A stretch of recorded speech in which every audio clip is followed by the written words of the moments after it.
This is episode 6 of Hoops Forum presented by Radius Athletics and a Quick Timeout Podcast. I'm Coach Tony Miller, and I'm joined again this week by my co-host, Randy Sherman. As always, we want to thank our sponsors over at 323 Sports. If you're in the market for a team dealer, look no farther than 323 Sports. 323 Sports can help you with gear, equipment, apparel, really anything that you need for your sports program. So to find out more about what they can do for your sports organization, visit 323sports.com, or you can get in contact with a rep today, sales@323sports.com. They'll be sure to do it right for your sports team. For those watching live, we'd love for you to be a part of our conversation. If you'd like to share thoughts on things, or if you'd like for us to answer any questions you might have, all you need to do is reply to this post here on Twitter, and we'll be sure to work those comments into the broadcast. For the first time in this show's history, Randy and I are excited to have a guest with us. We have one guest joining us right now, and hopefully we'll have another one here coming up in just a few minutes. But we'd like to welcome to the show Coach Burton Uwarow. He's the head men's basketball coach at Bob Jones University. Coach, thanks so much for joining us. Thank you for having me. Welcome. Some might be a bit confused as to why basketball coaches are free on a Friday night. Typically, they have games going on. A little bit unique time of the year right now. Coach Uwarow does have a game tomorrow. He and I have a game tomorrow. And Coach Whitehart, who will be joining us here in just a few moments, he's in the middle of a little break before the playoffs start. And so with that in mind, we wanted to have these guys in to talk to us about kind of end of season preparations and what that looks for. Coach Whitehart, thanks for joining us tonight. Glad to have you here with us. Glad you can have me, just running in from a scout. So it's one face to the next. That's right. Well, we're going to kind of incorporate all of that into what we're doing here. So, like I said, end of season as well as playoff preparations is our topic for tonight for our Hoops Forum. Our Twitter poll, we do one of these things each week. If you haven't been a part of these already, you can jump in and vote on these polls each week. You can find these on my Twitter account and then also on Randy's Twitter account. But our Twitter poll this week, are your late season practices considerably different than your early and mid-season practices? And if so, what changes? Despite all the lopsidedness that I see in this poll, I actually was a little surprised that only 17% said that they didn't change much. I'll start with you, Coach Whitehart. Your response to this poll would be what? You know, we're a lot shorter this time of year. We're trying to just fine-tune things. Early in the year, we might go 2.5 hours. Right now, we're about an hour to an hour and 15 out. We're trying to conserve legs, and we're just adding in wrinkles and adjustments, small things. I'm not trying to overwhelm them, trying to recreate the wheel. At this point, we're trying to keep it simple so our kids aren't overwhelmed. So we're in about an hour, hour and 15, and we're done. Coach Uwarow, what biggest changes would you say you all do? Yeah, I would pretty much say the same thing. I tweeted out the other day about what you're doing right now is taking things away. I don't really think that it should be part of year in, year out philosophy to be adding things right now. I think that makes your guys not trust in what you've been doing all year. And I really think the more that players have to think through things, the more slow they become, and you want them to act instinctual. And so, we tried things through a regular season, and we've got enough data right now about what works and doesn't work. And I would look more at Coach Whitehart said, I would rather have a hard 45-minute an hour of practice than I would trying to add things and try to do everything with X's and O's. Your X's and O's should be pretty refined by right now. Yeah. About like preparation for actual games themselves. Like does the preparation change for an opponent, even if it's an opponent that you're playing again? So somebody that you've played earlier on in the year. Does anything about that, whether that is a scout like you guys are just doing there, Coach Whitehart, or film or anything connected to that, does a scout from earlier in the season look any different from scout right now in the season? Are you asking me that? Yes, sir. We're habitual, man. Our kids know what's coming at them. I mean, we're so regimented in our preparation and our pregame. I mean, everything down to a T. Our kids could be blindfolded and walk you through everything that we do. We just don't change anything. We've been successful in what we're doing. And we keep it simple. They know what's expected. And I think now if you start throwing in curveballs and starting to add on all these additional scouting mechanisms, I feel like you lose your kids. They know what's expected. They know what we're playing for at this point in the postseason. So, there again, you stay with what your regimen is. Yeah, I would say for myself during my time as a coach, I actually responded no. I was one of the 17% that practices. I guess it was that word considerably that kind of made me want to answer no. They didn't look considerably different from a different time of the year. And I would echo what Coach Whitehart said about, we're creatures of habit and routine. You hear that all the time, whether it be NFL or NBA, kind of like this is what our Tuesday is and this is what our Wednesday is and things like that. Like I do think there's value to having sort of that cycle of game preparation. That's sort of like, we know what to expect when it's this practice, 2 days out of a game, 1 day out of a game. And I was really reluctant to alter that. So I answered no, they wouldn't look considerably different, because I tried to sort of start to build that cycle as early as I could as soon as we could convene practices with our players. Burton, for us we'll be playing an opponent that we haven't played in a year. And so even preparing for somebody like that, and then the possibility of preparing for somebody the very next day who we have already played, but it's already been a considerable amount of time. What changes or what adjustments do you have in mind, or even like what approach are you hoping that the players will take or that you'll take to prepare them for that? We always say as coaches that you don't want a championship on the day of the game. You do it in the months and weeks in preparation for it. And I think that, both of us know what's coming. We do a good job scouting, and, there's only so many flare screens, cross screens, whatever you're going to face. And I feel like we all of our practices work on defending those actions. And so with our young team, the only thing I might change, just because we've never played them and we're going to face them in a conference tournament, is just give them some film. I don't want them to be overly concerned with anybody else, but I do want them to be familiar enough with the style so we don't spend the first 5 minutes of the game, trying to adjust. And so I may do a little bit more film. I think one thing that I would change this type of year, it wouldn't be a thing to change, but just a time amount of free throw shooting, game-like shooting, stuff like that. I think a lot more shooting right now, and we already spend a ton of time shooting in our practices, but I think we're doing a lot more right now, and it's just parts of our actions or something like that we're incorporating into shooting drills and kind of taking care of a couple things at one time. Yeah. Coach Whitehart, do you have them shoot outside of practice? Like, do you tell them to shoot a certain amount of shots outside in addition to shooting in practice? Well, I'm going to give a shout out here. We've got a new facility here right in Milton area. It's called Shoot 360. I mean, it is state of the art with everything the NBA uses as part of what they do in their format. So our kids live in there outside of practice. For us to have that in our backyard is unbelievable. But for example, today's practice was 100%, hour and a half of nothing but breakdown drills out of our offense in shooting. We didn't run offense. Everything was individual, getting shots up for an hour and a half within all the schemes that we do, whether it be split action, whether it would be coming off a double down, whatever it was, everything was an hour and a half of shooting within our offense broken down in drills. Cool.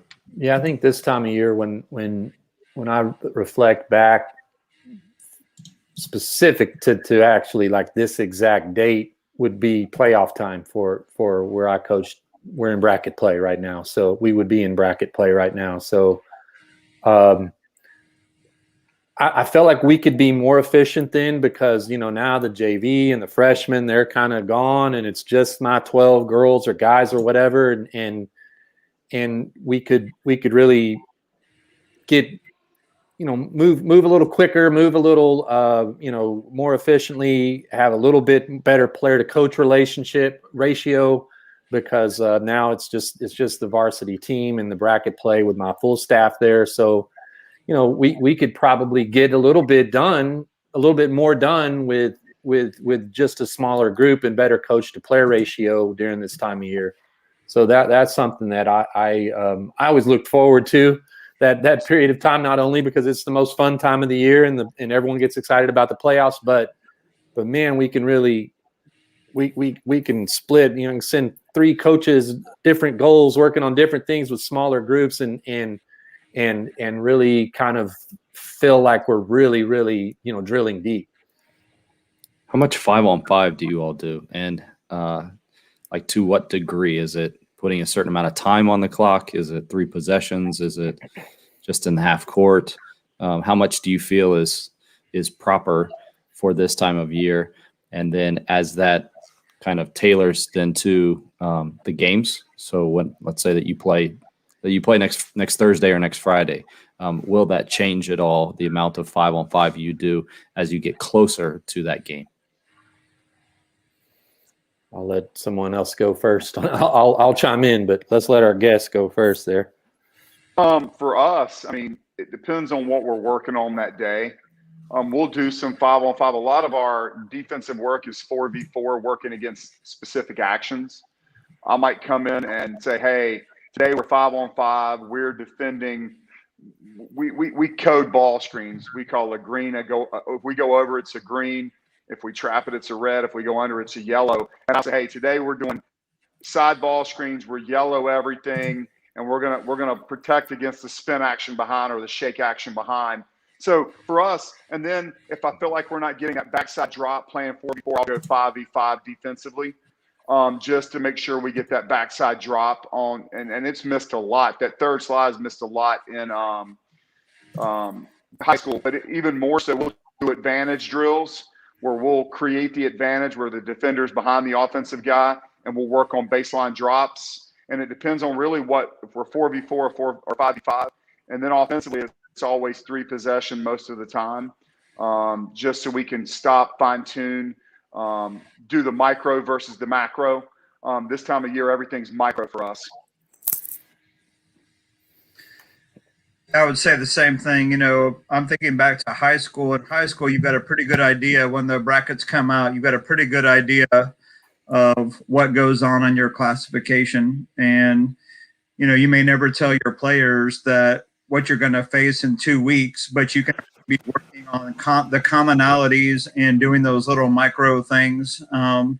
So for us, it's been boxing out and defensive transition. We're really undersized this year due to a couple of different factors. And so those things are really huge for us. And so we outnumbered both of those things today in practice.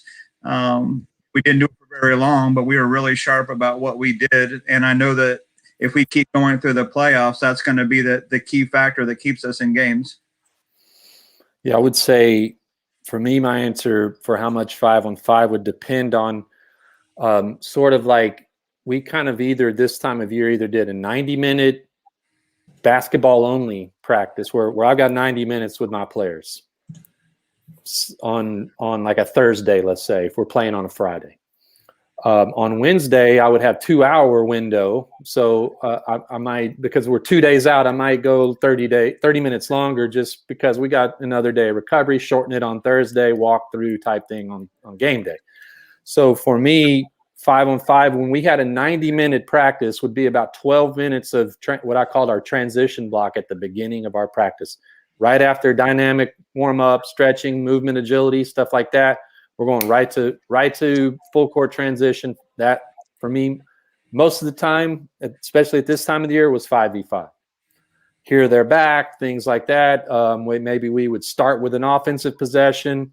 Here, they're back, something like that.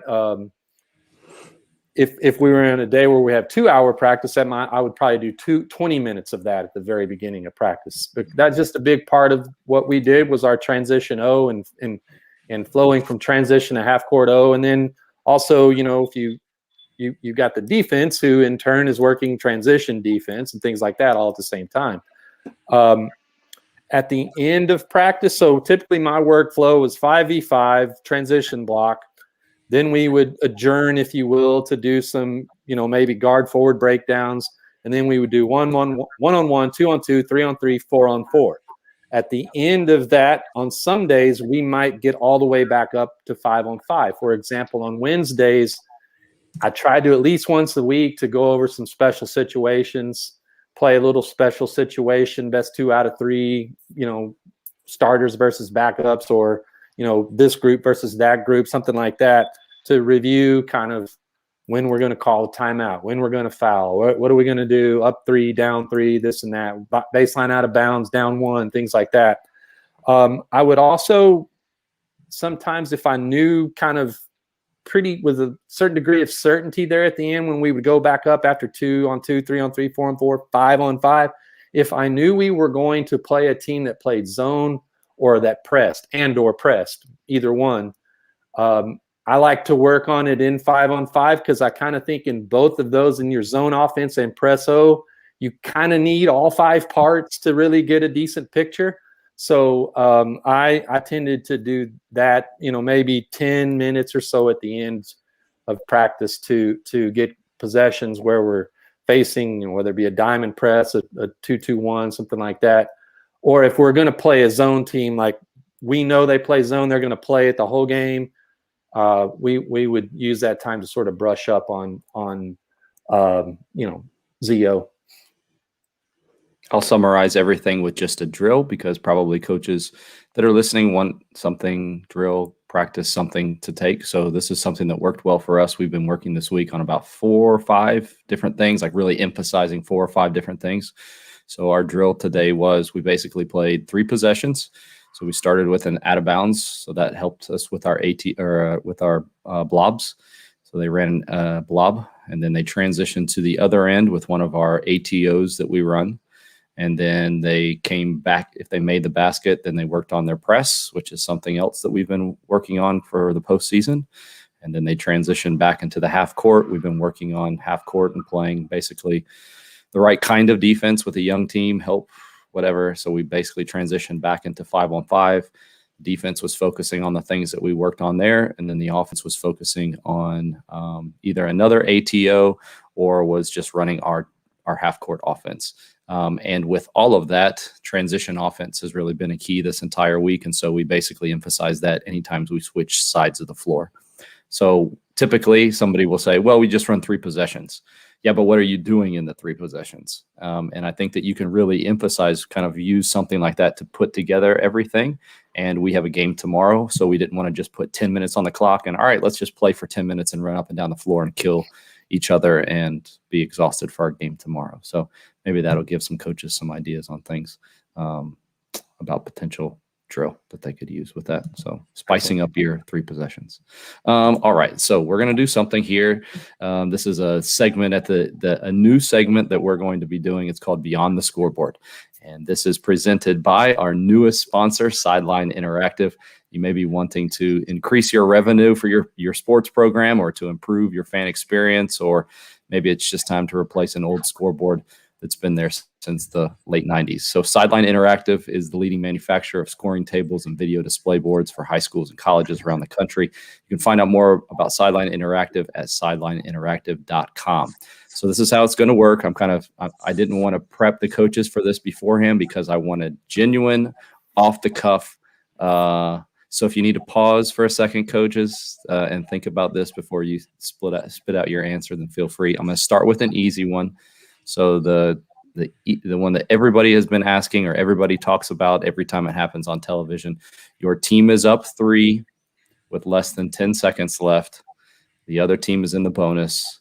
Do you foul and send them to the line, or do you play it out and risk giving up a 3? So while you're thinking about that, or probably since it's something that you've already addressed before, I don't want you to just tell me the short answer, but maybe answer this in response to the team that you have this year. Or this, if it's something that it doesn't matter, if it would, any team that you ever had, it wouldn't ever change, that could be fine as well, but tell us that as well. So that's the scenario. What would you do? Coach Whitehart, do you want me to start with you, or do you want me to make Coach Uwarow go here? No, I'm good here. All right. We're gonna okay. What you got? We're gonna press up. We're gonna make you put it on the floor, attack the basket. We're not going to give up the three. We're going to pressure you into a drive line. Plenty of help on the backside to make sure there's no throw out or kicks. But I'm not going to put you on the free throw line to get points. When I feel like if we do our job, we can defend, and if there's a missed shot, we can rebound and box out. But I'm not just going to put you on the line to give myself an opportunity to give you points. All right. Coach Uwarow, same, different? Mine's the same, and it's because Coach Fitzgerald started on Twitter a few years ago. He did foul or defend for a whole year and created a poll, and I was of that opinion. And once you lose that way once, like what Alan said, your guy doesn't get a box out or it takes a freak bounce and they're able to get it and put it right back up. If you lose that way once, then it's going to stick in your craw and you're going to try to defend from then on out. So I have the same reasoning that he does, and I didn't always have that reasoning, but I've become wiser through pain. Randy, you got a response on this one, or you want me to go on to the next one? Can I just give a short one? I'm probably still a foul guy. Okay. I'm probably still the foul guy. It's worked out for me. I haven't been. It didn't get my heart broken that I recall. So I would probably still be a foul guy. All right. Okay. All right. Here's the next one. This one's a little bit longer. If I confuse you, I can go back and read it again. Okay. So let's just say that there's 12 seconds left in the game, and your team is down 4. Your player is fouled. So you guys were down 4, and your player is fouled on a 3-point attempt. So he goes to the line with your team down 4. But the problem is he misses the first 2 attempts. Do you miss the third and try to get a tip in or get the ball back? Or do you go ahead and make the free throw and now you're down 3 and there's still potentially the possibility of getting the ball back, but you're down basically 2 possessions with 10 seconds left in the game? I'm going to go with make it and extend the game. Okay. All right. Everybody's in agreement with that one. That one's not as hard as I thought it was. No, I full disclosure, I can see what Tony's reading here, so I may be cheating. Burton and Alan can't. So I was reading ahead. Sorry, but I'm probably going to make it and try to extend the game a little bit. I will say that if you're going to have that philosophy, I think you need to practice that. I mean, throwing in these situations during a game should never be. That's not a really winning strategy. And so if that is going to be your philosophy, either one of these, and you're going to stick with it, then you need to practice it. It's very hard to make special situations game-like in practice, but I think you've got to give it a shot. Mm-hmm. Coach Whitehart, same? Anything? Okay. Yeah, right. I mean, we drill for things like that. So, I mean, we make that decision in September, not in February. Mm-hmm. Right. Okay, so here's one that you, I'm sure, already have a decision on. Some coaches don't. I think this is one that we see it from time to time act out in college basketball games, and people act like they would have done the same thing or done something differently, but I question whether or not that's the case. So your opponent scores with 12 seconds left, and your team now is down 2. So it's 72-70. You're losing right now. Do you call a timeout and draw up a play, or do you let them play? For me, it depends on our scout and our opponent. Honestly, I mean, in our scout, if it shows that out of a timeout they might switch defenses or they're prone not to do that, we'll go ahead and attack. But if it shows that, that they're going to maybe change defenses and really junk it up, it goes on our scout. I mean, we really put a lot of time and effort into prep work. So we kind of know those answers before we get to that point. Would you maybe wait and call a timeout after you get the ball in and bring it up half court if you're like what you see maybe on the defensive wise too? Yeah. Yeah, we'll call a jet call, and we'll get it half court as quickly as possible and get the timeout. Does any of that change based off of the age of your team? Or not really? Yes. It does for me. Okay. Are we talking late? Are we talking late season, like this time of year, like late season? Yeah. Let's talk like playoffs. Tonight, right? Let's talk like playoffs. I'm the first time that I saw this happen was in 1999 with Duke and Connecticut, and Trajan Langdon and no timeout and to the basket. And for the last 25 years or however long that is, I'm anticipating it happening on a team that I coach. Actually, it did happen. It happened in the national championship game 3 years ago with Burton and I, now that I think about it. So I have seen this twice in real life.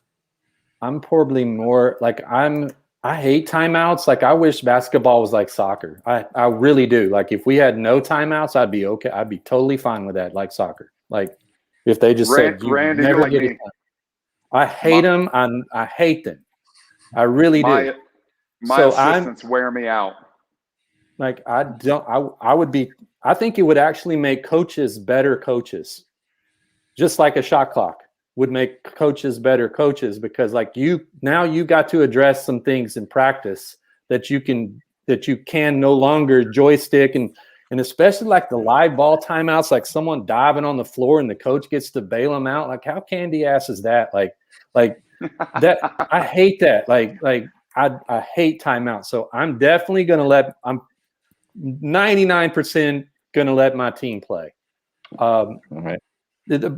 As a pressure man-to-man coach, I actually preferred when our opponents called the timeout, because now it's 5v4 us. They got a girl inbound in the ball, and we're already denying aggressive and really an aggressive defensive team. Now we're 5-on-4 with you have to get the ball in. So you volunteer, you by calling the timeout, you voluntarily put yourself down 4v5 to get the ball in. So I think coaches overlook that, and they're thinking more about the play they're going to run when they get it in. They're going to think about who's going to get the shot, and like you maybe didn't think enough about how it might be hard to kind of get it in, right? Like you're at a numbers disadvantage. So I tended to, unless there was some chaotic thing where the ball was loose and we're just, like I might just like, okay, I need to call a timeout and steady the ship. But like 99% of the time, I kind of let it go. Randy, I lost my first year as a high school head coach. I lost the state title game, 9 seconds. I'm down 1. I call a timeout. You know what I do? I give their coach time enough to figure out when we cross out court to Travis, and we turned it over. Yeah, I mean those things. Like Burton said, he's been scarred by the Fowler defend scenario, and those things have a way of like I have an anecdote about delay games. Like I'll never do that. I did that in a regional championship type game one year, and got just said like, let's get this over with, and started delay game, and like just kind of almost like prevent offense, if you will, and it let the other team back in the game, when if we were just kept mashing the gas, probably would have won, and I don't want to have to inbound the ball at a disadvantage. Yeah, we were in the national championship. All right, this is the last one that in this. Ready? We were in the national championship, and my point guard, who had just got us into the championship by having a triple-double in the game before, in the minute we're going against somebody who had just won the past couple national championships, and so I did not want to put somebody who had that kind of pedigree. I didn't want to give them advantage, but on the previous couple of plays, he had made terrible decisions, and I really felt like if he ran it, his knowing my point guard's personality was he wanted to go 1-on-3 on people. Mm-hmm. Because I knew my personnel, knew my own player's personality, wasn't X's and O's decision. I'm like, I've got to run a set play that's worked for us all year. They've already proven they can't defend in this game. And so I did it. We actually got the shot that we wanted. He got fouled down low, but he got blocked up top, and the ref only saw the block. And that was it. That was the game. We lost the national championship by a bucket. So I would love to keep it going, but I did call a timeout, and it wasn't a panic timeout. It was, I know what this guy's doing. Mm-hmm. He had a bad swollen ankle, so I know he wasn't. The day before, he could have blown by his guy. That day, he couldn't blow by his guy. Therapy for the 24 hours until the game started. And so I did something that I hadn't done all year, and I would probably make the same decision, but I would say my personality is to keep it live. Don't take a timeout. Another thing I would add too, that again, this time of year, we've had all off season, full season to prepare.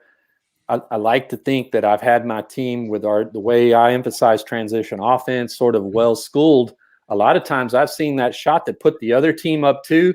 They're jumping around excited and we inbound outlet throw it and we're right back on you and score back, like while they're home run trotting, right? Like it's hard for a team who makes the big shot like that to think, there's still time. I've got to get back. I've got to transition D. I got to find my man. So sometimes there's some fruit to pick there by coming right back at them quickly.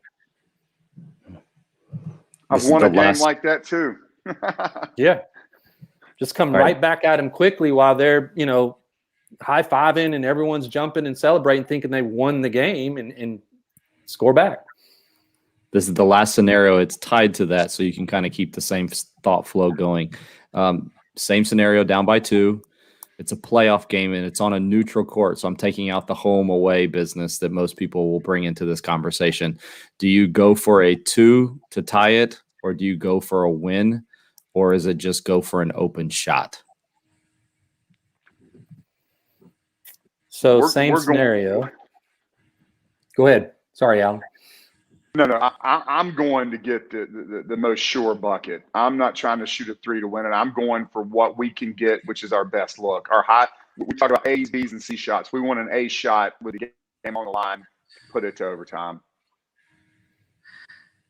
Yeah, we have pistol sets from basically under 10 seconds, and a pistol set will give you a 3, a pick and a roll, a drive to the basket, weak side spotters. It will give you everything, the shake coming up from the back. And so, I really feel like that set in transition, I don't care what they've scouted. There's so many things going and all of that I really think something like that gives you a lot of options. We start off most of our practices with 7-5-3-1 and just going through that. And so that is their warm up. That's their dynamic warm up, is going what we do with 7, what we do with 5, 3, and 1. And they just do it every day. So they could grab the ball out of the basket and go. So I agree with Alan. 3 would not be my preference, but if they collapse on the drive, those guys better be ready to knock it down. Yeah, that's kind of what I was thinking. If it were a dead ball situation, like maybe their coach called a timeout or something, and I do have a chance, I would maybe get to use a play or some sort of game winner or end of game thing or something. I usually I was attracted to sets or baseline out of bounds or something in this scenario that sort of like option 1 was an easy 2. Like, screen the screener, right? Like we're gonna option 1 is okay, we'll play for the tie, the shot near the basket. They take that away, what then go for the win, right? So option 2 might be a 3-point attempt. So something like that, like we'll screen the screener, stagger, wrap, screen the second screener, something like that. Just anything where we got 2 options, the first being the 2-pointer, the second being, hey, out of time, might as well try to win it, right? Like that sort of thing. But that's probably my answer there. So let me finish with this. There are a lot of coaches, and part of the reason why I did that segment was because these things are often talked about on Twitter, and everybody thinks that they know what they're going to do. But the responses that the 3 of you just gave me clearly showed that you're more solidified in what you believe when you actually have to go through it. And sometimes those things change after you face or encounter something that changes your mind on it or further solidifies what you or breaks your heart. Or breaks your heart, right? Yeah. So my question to you is, this is the last thing. If in like 30 seconds, 45 seconds, because a lot of the people that pay attention, according to who's responding to me on Twitter, are a lot of younger coaches or coaches who maybe haven't faced a lot of these things so far. So for the young coach who's listening, or the inexperienced that just hasn't been through it yet, the piece of advice that you would give to them maybe something that you learned early on. It could be a huge thought. It could be a very specific thing. As they enter the playoff season, what piece of advice would you give for them in relation to practice, to games, whatever you want it is, or something that you wish somebody had told you, or you would go back and tell yourself regarding this time of year and the preparation required to have success with your team in the playoffs? Mine's simple. You are who you are, so be who you are. Mm-hmm. I would echo what Alan said earlier, but make pressure decisions in non-pressure times. You should know before your first practice in October what you're going to do, and that's going to change. I mean, you may think you know, and it may change, but you shouldn't be figuring out what you're going to do in February either. So make pressure decisions in non-pressure times. And one thing Morgan Wooten always said was, your practice, part of your practice goal should be to break the other team's practice habits. And so Alan said he was working on a few wrinkles and doing that kind of stuff. And, I'm sure that this isn't the first time that his guys have looked at those wrinkles, but it's what he's emphasizing right now. And so maybe if you play 2-3 zone, maybe you track the baseline when you don't normally, and you just do that off of a timeout.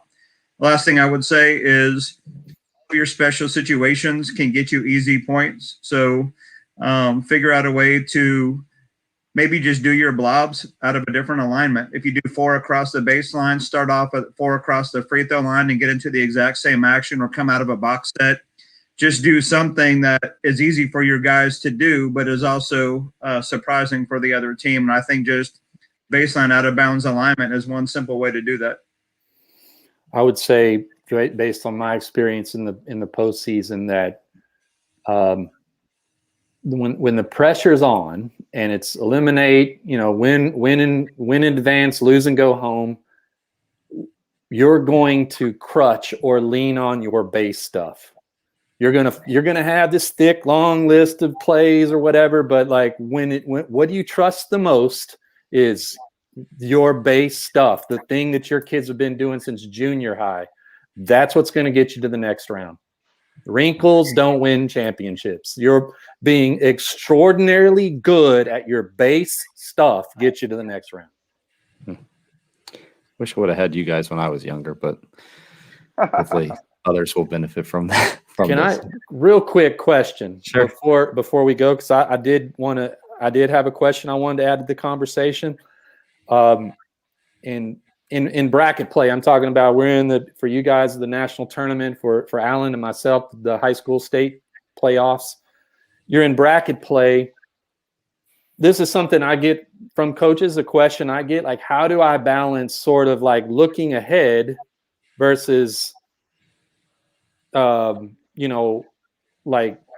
you get what I'm asking? Like, we know if we win, we got to play to that team or that team. So, and it might be quick, like the next day or 2 days, and we got to travel 500 miles here in Texas to do it, like the how do you balance the kind of like, don't focus on anything other than the next opponent versus like, hey man, when we win, we got Tuesday to get ready, Wednesday to practice, Friday to, how do you balance that? And all the possibilities, like we don't know who we're going to play. It could be this team or that team. So how do you balance that? I pre-gather. I gather all the information that I need, but I don't look at it until we handle our business, which is, right in front of us. But I have all of that ready to go if that time comes. I don't look ahead by any means, but I'm prepared for when that time comes so we can lock in and get it done. Mm-hmm. Burton? Yeah, I would say we're the There's same. something that we did this Go ahead. Yeah, there's something that we did this year that I'm doing now because Burton's kind of given me some of the scouting. I kind of just head it.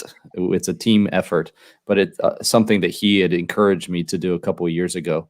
And he's heard me make this comment to him before. When I am frustrated during the game and I look at him and say, I'm not doing any more scouts. They don't pay attention to anything that we say anyways. and that's just a frustration comment.